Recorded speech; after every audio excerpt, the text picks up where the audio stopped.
Welcome to the Downton Blabbey podcast, a place for us Downton Abbey fans sharing stories, thoughts, and feelings about the TV series, the movie, and other Downton-related experiences. My name is Sandy Max. I am a TV, radio, and live event host based in Milwaukee, Wisconsin.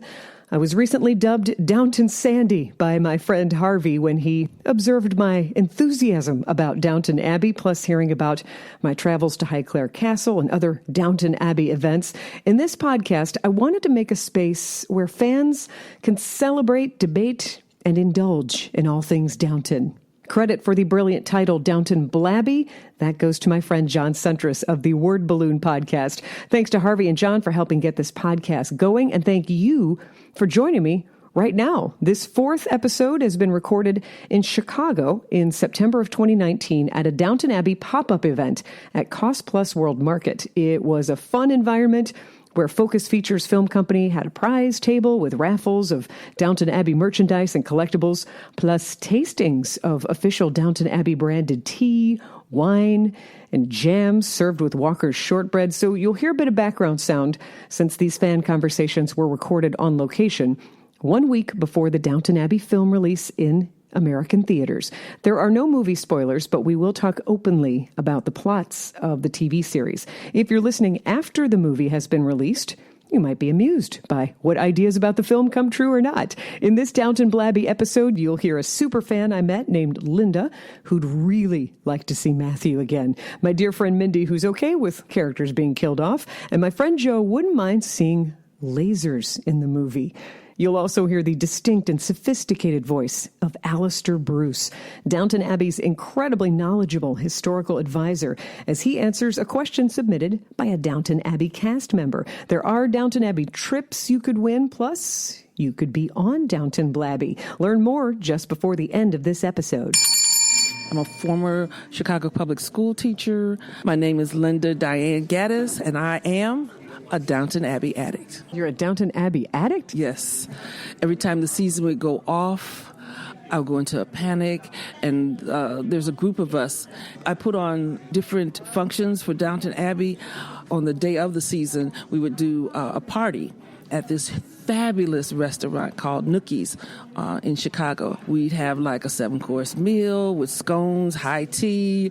We dress for the occasion. We have gift bags, play bingo, do all kinds of questions, answers, and we just have a fabulous time. How did you meet these people? Are these all friends of yours? These are friends of mine who I thought would gel well together. So just because you're a friend, if you don't watch Downton Abbey, you're not in this mix. So you'd have a kickoff and a finale party. How many people? Only between 10 and no more than 20, so maybe 10, 15. What a wonderful way to get people together. So Downton Abbey really inspired you to get your friends together like this. Oh, yes. So Linda, who is your favorite character in Downton Abbey? I really like Michelle Dockery. She's caught like in between two worlds. She wants to hold on to those values and things, and yet she wants to update herself so that she is aware of what's going on and she doesn't fall behind and stuff. For example, like she likes the way the manor is run and things that has to be done to maintain that particular, aristocratic kind of air. But when it came to the updating of the birth control and getting ready to go for that fling, she wanted Anna to get out there and get the stuff forward because she know what kind of stigmatism it would be or what kind of questions might be raised. So, and I love the way she dresses, the things that she wore, because I've always been a person who loves a particular era. There were just things that they wore and the dances that they did, and it was just a very nice, quiet, calming kind of time. And when you watched it, you saw that era come alive. So you're a Lady Mary fan. Now, other side, who is your most hated character in Downton Abbey? Thomas. Why do you hate Thomas? Well, he kind of flipped towards the end, but if he had stayed the way he was going, I would have jumped in there and strangled him myself. But then the other... You wouldn't have saved him in the bathtub. Oh, no, he would have been gone. I'm like, you need another knife? Could I help you out there? But no, he was just such a mean-spirited individual. He had so much going for him, but he felt that he had to do that way, devious, deceptive kind of way. And he just didn't feel good about himself, and when the kids started liking him, but he just did something, hiding a dog and running off with, I'm like, stop. Just please, Thomas, stop. I can't take anymore. Yeah. Who's the character you've missed the most? Anna. I really love Anna. I like her. She's so sweet. And her and Mr. Bates finally got together, and I like that. They had been through so much.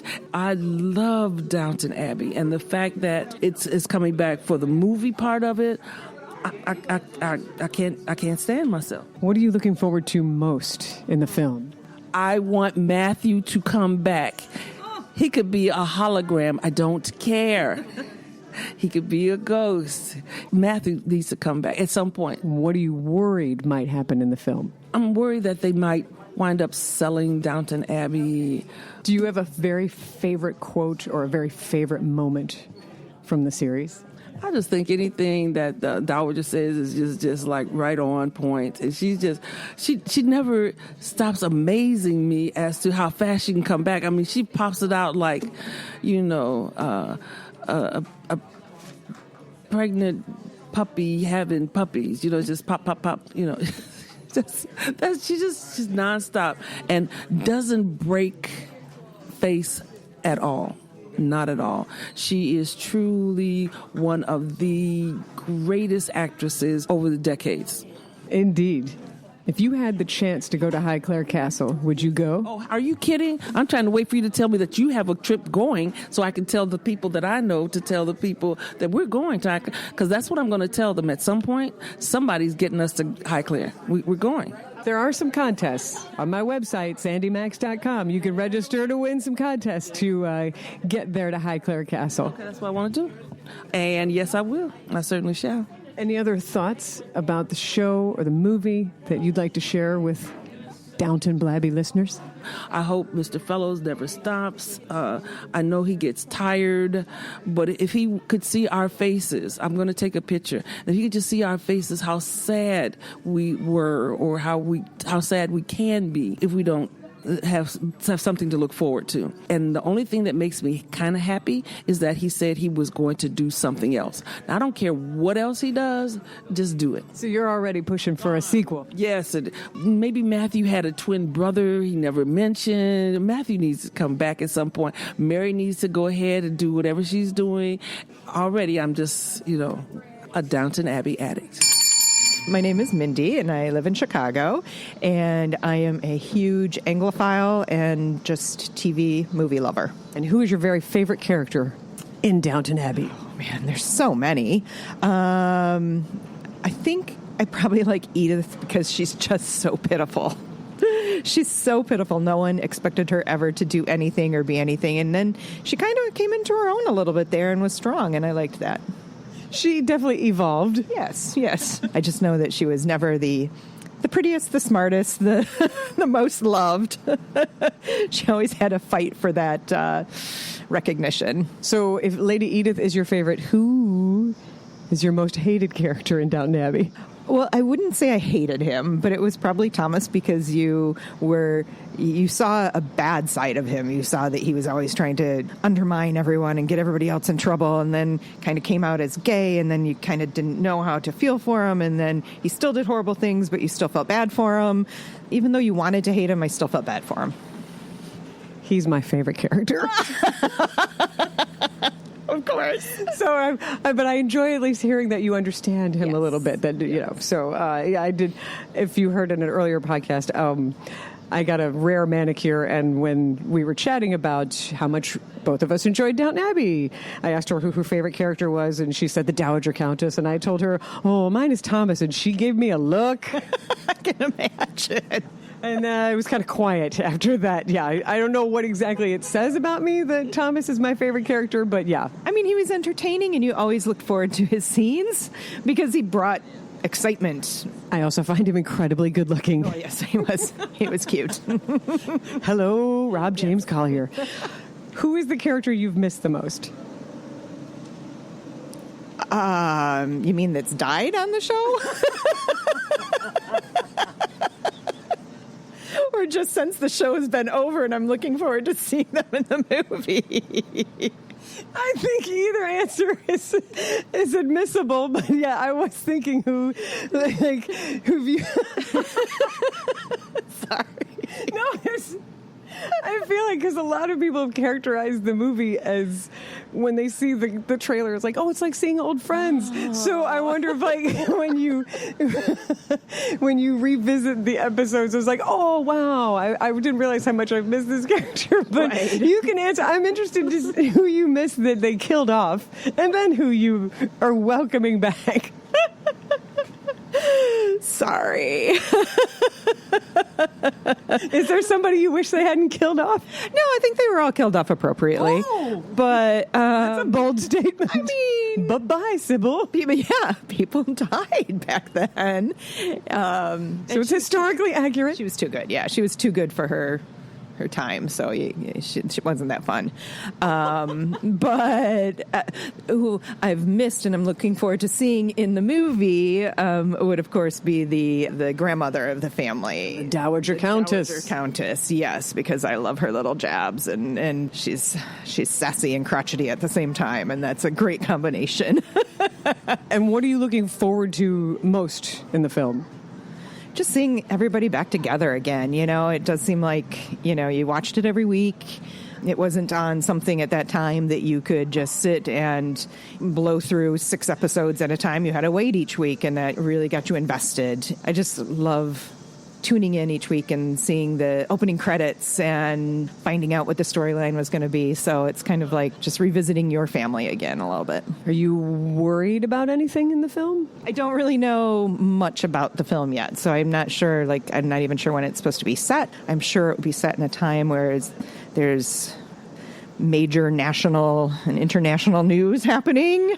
I can tell you it will be set in 1927 in the fall, so like a year and a half after the show wrapped up. Okay. And the King and Queen of England will be visiting. That I did know. That will be exciting to see. I kind of don't like to know many spoilers before I see something because I just want to enjoy it as it goes. How did you discover the show? I don't think I watched the first season when it was on, and someone at work was raving about it, and then the first season came out on DVD, and they did give me their DVD, so I did watch the first season like that, and then after that, just continued watching it every week. Is there anybody you watch the show with? Nope, just me and the cats. It's a very comforting way to spend a Sunday evening. Yes. When you think about Downton Abbey, do you have a favorite quote or a very favorite moment? I mean, the Countess Dowager, definitely everything she says is a favorite. But no, not really. Not really. Would you go to Highclere Castle if you had the chance? Oh, sure, of course. Who wouldn't? Of course I would. I would definitely do it, yeah. Says the woman wearing Big Ben earrings. Proving your Anglophilia. I thought you might say yes to that. Yes, definitely. Any other thoughts about the show or the movie? No real deep thoughts. Just excited to see it. Happy to hear that they were making it because there was a sense of sadness when it was over that was it. And I'm sure it's going to be great. But probably a little sadness again because I don't know if I'd want them to just keep doing movies. Like at some point it's like Sex in the City. Just cut it off, ladies. Cut it off. Name is Joe McCardle. I'm from Arlington Heights, Illinois. I'm a butler in a mansion in England sometimes, and then on the side I do some radio stuff as well. So, and a comedian as well. Yes. I'm over at the Improv Olympic tonight, so come by and see me. Yeah. It's a 2-drink minimum. We're going to start this Downton Blabbey conversation with a very simple question: who is your favorite character on Downton Abbey? God, there's so many, but I would say that my favorite character, the one who stands out to me, is Carson. I just love his reactions and his facial expressions. That character feels like he's about to explode all the time. Like that he's just, he's reserved, like everybody is in the show. They're all bottling up emotions and things like that. But he in particular, who has to be in charge and has to be so buttoned up and perfect and tight, he has to make sure everything's right. So who is your most hated character in Downton Abbey? Okay, she's the Matthew who came in. Is his aunt. His mom, the one who always spars with the Dowager Countess? Yes. She's the one that I love her as an actress, and because I love her as an actress, it's like I watch her in the scenes, and it's like she's always disapproving, and you could just tell that she doesn't like what anybody says, and is always judging them for what they say. So you think Matthew's mom Isabel is too judgy, and you hate her? Okay, well, hate, I don't want her to hear this and say, come after me, but so hate's a little bit strong, but, she's the one that I feel like, even though she's certainly not meant to be a negative character or a bad character, but I watch her and I think she just doesn't know how to accept things and roll with the punches, She just, she's uptight and difficult. When she comes on the screen, I'm always rooting for Maggie Smith. And who is the character you've missed the most? I've always loved the relationship between the guy who's got the limp and, he was accused. Mr. Bates. Mr. Bates, yes. I always loved the relationship between Mr. Bates and Anna. Their chemistry and the way you could see the genuine love. That's something I've missed because, you just watched the way they were together, and it was just so genuine and so wonderfully thoughtful and caring. I loved it. What are you looking forward to most in the film?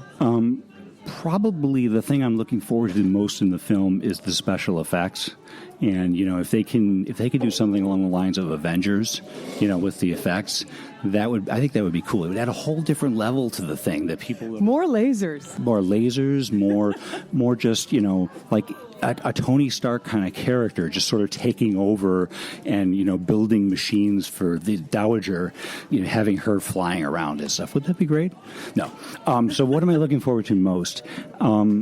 I'm looking forward to see where things have gone in terms of the family and the dynamic. Have the staff downstairs gotten any more power? Has their roles changed at all in terms of now that there's these relationships between certain members and we saw at the end how times were changing and the times were moving forward, and this kind of lifestyle was becoming less and less relevant and less easily maintained.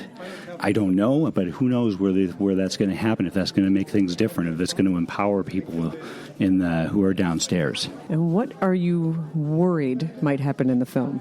I think worried would be that is somebody that we love or we care about going to be killed? Are we going to lose a character? I'm not talking about another car accident or anything like that, but is there something evil afoot? I don't want the movie to be like just a simple slice of life and, okay, so this is how the day started and this is how the day ended and scene, obviously I want the drama. I want things to unfold. I want things to happen. But there's just this part of me that doesn't want to see, I don't want to see somebody die. And I'm sure that's probably going to happen. Understandable. How did you discover the show? Probably about the third season. A friend of mine had told me about it and said, you should watch it. I'm like, a period piece about British aristocrats and their servants? Great idea. Let me, as soon as I finish watching the Andy Griffith Show for the 45th time, I'll get back to that. But, I started watching an episode, and this is kind of interesting, and watch another one.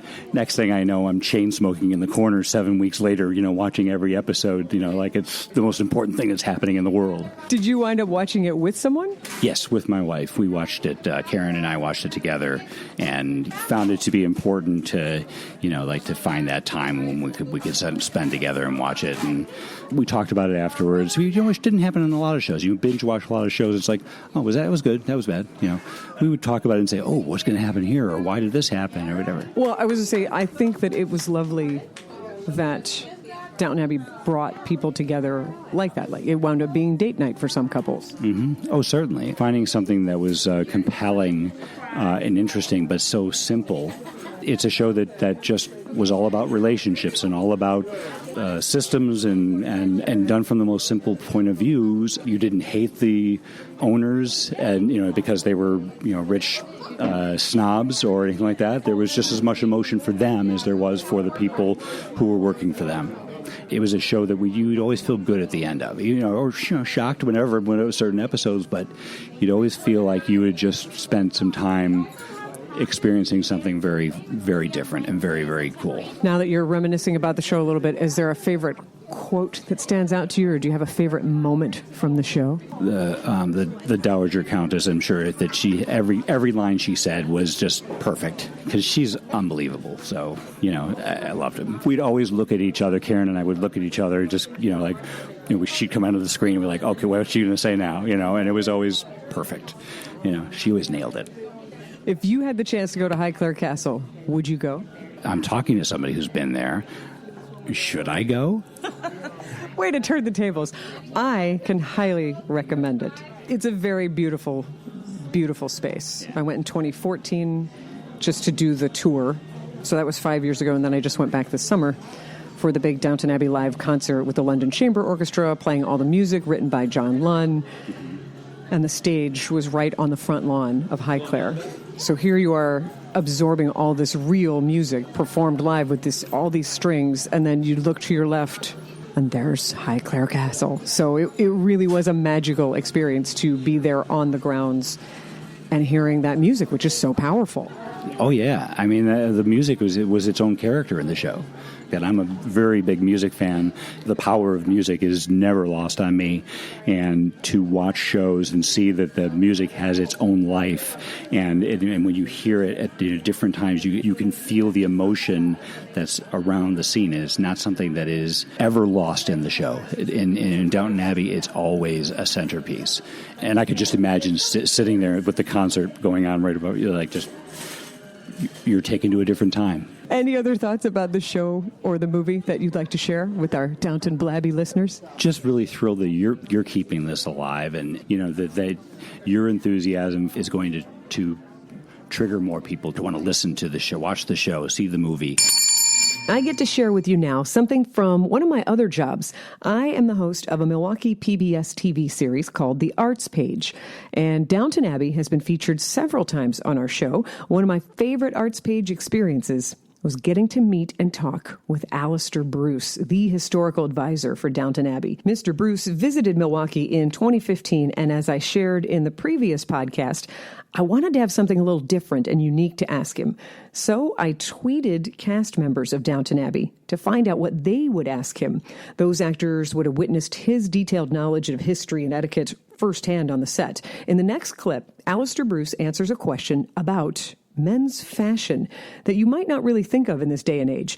Actor Charles Edwards, he played Michael Gregson, the married magazine editor who hired and then impregnated Lady Edith before he got killed by Nazis.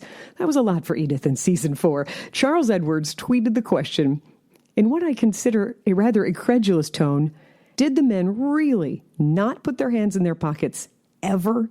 Well, Charles Edwards would have asked that question because he would like to have his hands in his pockets all the time, I think. But the reason people didn't put their hands in their pockets at that period was because pockets were not cut as they are now at an angle, but they went straight up the trouser. So you couldn't actually get your hand far enough back to put your hands in without it messing up your shoulder line. It's only modern trousers, which are what very often these actors are wearing when they're playing the part, give this tapered trouser pocket top. So that meant that they shouldn't wear their hands in their pockets. Your hand can slip into a jacket pocket quite easily. They tended to do things like that. But I simply wasn't prepared to accept anyone putting their hands in their pockets because it's very modern and it looks awful. I saw Alan Leach, who plays Tom Branson, in an interview recently, say that he had been reprimanded by Alastair Bruce for standing with his hands in his pockets, too.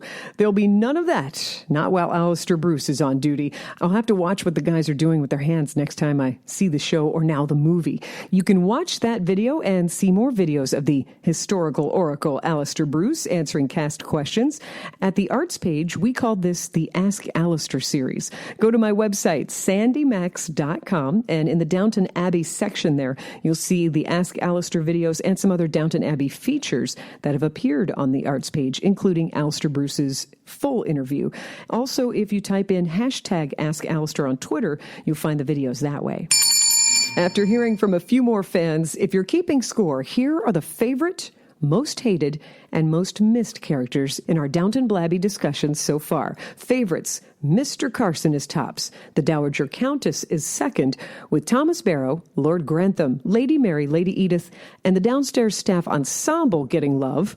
Most hated: Denker and Thomas Barrow tied for tops, with dishonorable mentions for Lady Edith Jilter, Sir Anthony Strallan, Vera Bates, Matthew Crawley, Daisy, and Isabel. Most missed characters: Anna, number one, with mentions for Mr. Bates, Mr. Carson, Mr. Molesley, the Dowager Countess, and William, who I still like to call Daisy's first husband, said she is engaged to Andy. If you think a character has been neglected or disrespected, let me know. Go to sandymax.com, email me, or message me on social media. At my website, sandymax.com, you'll also find Downton Abbey prizes and giveaways. You'll see a Downton Abbey section on sandymax.com. That's where you can register to win trips to Highclere Castle and Downton Abbey collectibles. The next episode, movie reviews. Who are you going to see the movie with? I'd like to see your photos. I'd like to know your reviews. Write, send video, send audio. Tell me, share with me your Downton Abbey movie experience. If you're dressed in costume or not, share the joy. All my contact info is on the Sandy Max website, spelled SANDYMAXX.com. Also on social media, Sandy Max on Facebook, Twitter, Instagram. Downton Blabbey also has social media on Facebook, Twitter, and Instagram. So follow along for updates and opportunities. Most importantly, please subscribe, share, rate, review Downton Blabbey. Go to your favorite podcast source. There are so many: Apple, Google, Spreaker, Stitcher, wherever you like to listen. Your rating, your review of Downton Blabbey will help me know what you like about the podcast and what you want to hear on this show. When you share the podcast with a Facebook post or tweet, use hashtag Downton Blabbey so I can find you and reshare. Spread the good word of Downton Blabbey in your own way. Thank you to everyone who's had a hand and voice in getting Downton Blabbey started. I'm Sandy Max. Thank you for listening. I look forward to meeting you back here on Downton Blabbey. Pop, pop, pop.